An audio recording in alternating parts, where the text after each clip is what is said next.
Right now, I'm going to continue the video series on the novel writing process. We're going to focus on editing today. We're going to focus on small scale changes as well as fine tuning your story. What's up, guys? My name is Brandon McNulty. I'm a writer. I'm the author of Bad Parts, and welcome to my writing channel. Today we're going to focus on the editing process, and editing involves small-scale changes and fine-tuning. It involves things like cutting paragraphs and sentences, or reworking a character's motivation so that it makes sense. A lot of different things that we'll talk about later on in the video. Now, one way to jumpstart the editing process is by giving yourself a fresh perspective on your story. And there are several ways of doing this. One of the easiest ways of doing this is by giving your work to a beta reader who can provide feedback. And that feedback will include things like what is working in your story and what is not working. And if you have multiple beta readers telling you that something in your story isn't working, you need to address that. In fact, address that at the very start of the editing process. Even if it's somewhere in the middle of the story or the end of the story, whatever needs the most work, that is what you should attack right up front. And I think it's so important to just go through a list of your chapters and ask yourself, okay, chapter 1, is that in good shape? Yes, it is in good shape. Okay, what about chapter 2? Yep, that's in good shape. What about chapter 3? That's okay.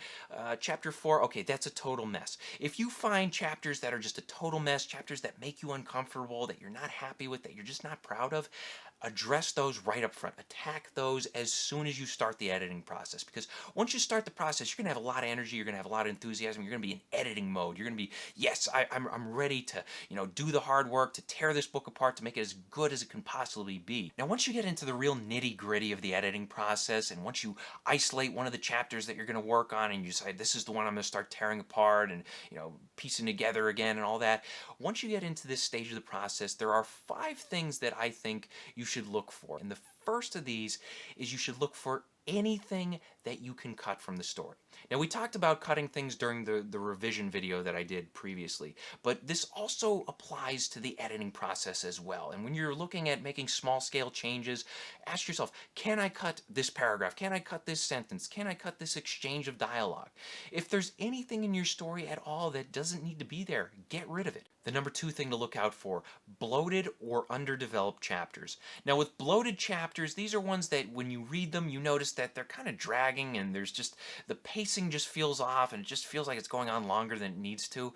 And when you see chapters like this, you need to make some extensive cuts. Just read through the chapter, ask yourself, are there any sections of this chapter that I can just outright get rid of?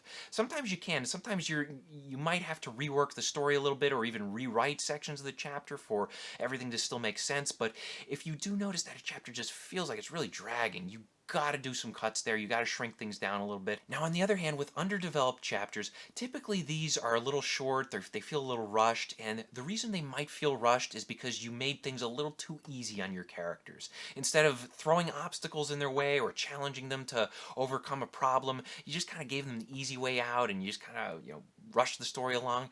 Ask yourself, okay, can I put more obstacles in the way of my characters? If they're, investigating a crime scene and they instantly find what they need and it's just like that, they find it, maybe they have to dig around a little more, or maybe they have to check different areas of the house, or whatever it may be. The important thing to remember is that if a chapter does feel underdeveloped, you need to flesh things out a little bit more. You need to, just look at what's already there and just expand outward with what you have. Tip number 3, address any character motivation issues. Now, when you're making a lot of changes to your story, especially during the revision process, when you make a lot of changes, typically you have to manipulate your characters a little bit for everything to make sense, and it's part of the game.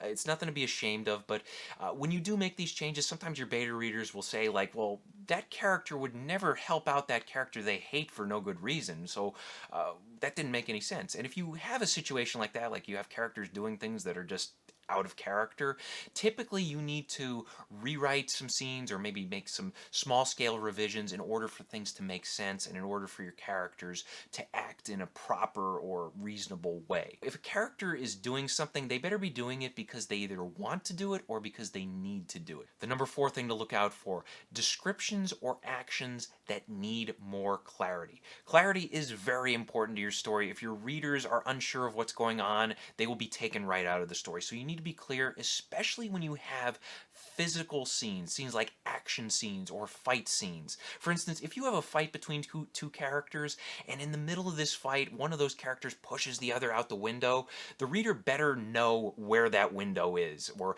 they better know at least how close the other two characters are to that window. So if you are having a scenario like that, make sure that you describe the window maybe even before the fight or during it or wherever, before you actually have the act of one character pushing the other out the window. That kind of clarity is very important. And the number 5 thing to look out for, any details related to things you might need to research, things that involve medical or legal or police work or things like that. And for instance, if you're writing a story and you have a SWAT team that just busts in on a house, you're going to want to look up how a SWAT team actually works and what the procedure is for that and things like that. You want to get those details right. Same thing if like you have a character who gets, shot in the middle of your story. You want to see, okay, well, if they get shot in the shoulder or the side, like how is that going to affect them? And if that wound gets sealed up or they get healed or whatever it is, how do they go about, stitching up that wound or, whatever it needs to be. Get those details right, and especially pay close attention to them at this stage. Ask yourself, okay, did I do the adequate research before I wrote those scenes? And if you didn't, now's the time to do it. So I hope this helps. Question of the day, what is your favorite stage of the writing process? Let us know in the comments section below. Thank you guys for watching. If you want to support the channel, please pick up a copy of Bad Parts if you haven't already. Also, be sure to check out my other videos. Hit the like and subscribe buttons for me.